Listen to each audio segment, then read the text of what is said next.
రాయచోటి నియోజకవర్గంలోని సంబేపల్లి మండలం సంబేపల్లి గ్రామం సంబేపల్లి టౌన్లో నిర్వహించిన పేదలకు సేవలో కార్యక్రమంలో భాగంగా ఆంధ్రప్రదేశ్ రాష్ట్ర రవాణా యువజన క్రీడా శాఖ మంత్రివర్యులు మండిపల్లి రాంప్రసాద్ రెడ్డి పాల్గొని అర్హులైన లబ్ధిదారులకు ఎన్టీఆర్ భరోసా పెన్షన్లను తన చేతుల మీదుగా అందజేశారు. ఈ సందర్భంగా మంత్రి లబ్ధిదారులతో ఆప్యాయంగా మమేకమై వారి యోగక్షేమాలను అడిగి తెలుసుకున్నారు. రాష్ట్ర ప్రభుత్వం అమలు చేస్తున్న సంక్షేమ పథకాలు ప్రతి అర్హత గల కుటుంబానికి చేరేలా కృషి చేస్తున్నామని పేర్కొన్నారు. పేదల సంక్షేమమే ప్రభుత్వ ప్రధాన ధ్యేయమని స్పష్టం చేస్తూ ప్రజలకు మరింత మెరుగైన సేవలు అందించేందుకు ప్రభుత్వం నిరంతరం కట్టుబడి ఉందని మంత్రి తెలిపారు. ఈ కార్యక్రమంలో మండల తెలుగుదేశం పార్టీ నాయకులు, ప్రజాప్రతినిధులు, పార్టీ కార్యకర్తలు, అధికారులు, గ్రామ పెద్దలు, మహిళలు, లబ్ధిదారులు మరియు అభిమానులు పెద్ద సంఖ్యలో పాల్గొన్నారు.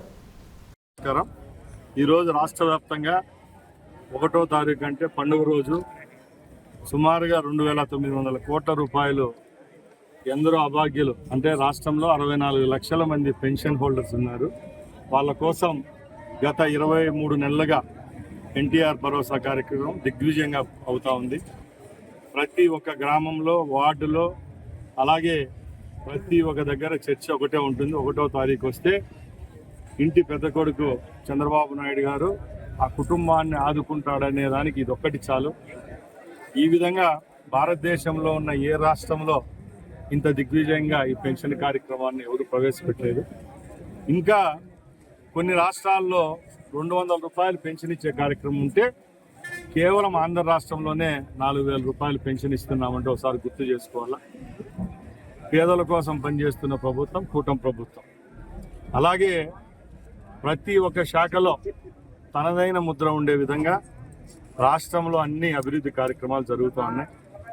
ముఖ్యంగా ఈరోజు మనం అందరం ఇక్కడ రావడం ఏమంటే, ఈ ప్రభుత్వం ఏర్పాటైన తర్వాత హిందూ ధర్మ పరిరక్షణ కోసం రాష్ట్ర వ్యాప్తంగా ఉన్న దేవాలయాలన్నింటినీ పునర్నిర్మాణం కోసం ఈరోజు ప్రభుత్వం పనిచేస్తుంది. దానిలో భాగంగానే దేవాదాయ ధర్మాదాయ శాఖ అలాగే టీటీడీకి సంబంధించి కొన్ని వేల దేవాలయాలకు 100 కోట్ల రూపాయలు కేటాయించడం జరిగింది.